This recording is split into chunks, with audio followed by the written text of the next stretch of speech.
In today's video, I'm going to teach you how to use Power Query in Excel to clean and combine bank CSV files. Let's get started by opening Excel on your computer. Once it loads up, click on Blank Workbook from the Start screen so you have a fresh sheet to work with.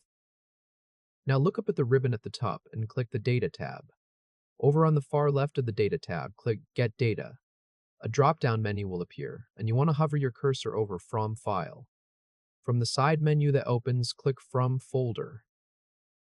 A small Browse dialog will pop up asking for a folder path. Click the Browse button. Then navigate to your desktop and select the folder that holds your bank CSV files. Click OK in the Browse window, and then click OK again in the Folder Path dialog to confirm your selection. A preview window will appear showing the 3 CSV files inside that folder, along with columns like Content, Name, Extension, and Date Modified. Down in the bottom right corner of this preview window, click the Combine button. A drop-down will appear, and from there, click Combine and Transform Data. The Combine Files dialog now opens, showing a preview of the first file. You'll notice the top 2 rows contain the bank name and account number, which is the junk we'll be cleaning up shortly. For now, leave the defaults as they are. The file origin should stay as 60501 Unicode UTF-8, and the delimiter should remain set to comma. Click OK at the bottom of the Combine Files dialog. The Power Query editor will open up. On the left side in the Queries pane, you'll see a Helper Queries group that includes Transform Sample File, along with your main query named after the folder. Under Helper Queries on the left, click Transform Sample File. Up in the ribbon, click the Home tab.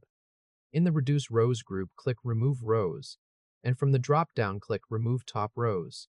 A small box will ask how many rows to strip, so type the number 2 and click OK. Next, in the Home ribbon's Transform group, click Use First Row as headers. The preview will now display 3 clean columns labeled Date, Description, and Amount. Because Transform Sample File works as a template, Power Query will apply these same 2 steps to every file in the folder automatically. If this helped, hit like and subscribe for more quick tutorials. Now head back to the left Queries pane and click the main folder query at the bottom, which in this case is called Bank CSVs. The combined table will now show all 15 rows stacked together, along with a Source.Name column that tells you which file each row came from.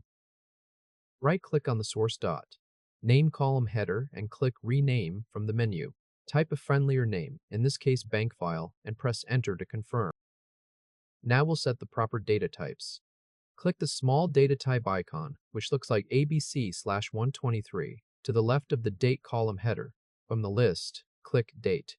If a change column type prompt appears, click Replace Current to apply the change cleanly.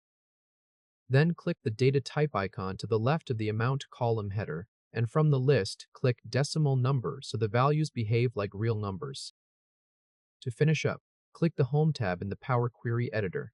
On the far left of the ribbon, click Close and Load, using the top half of that split button.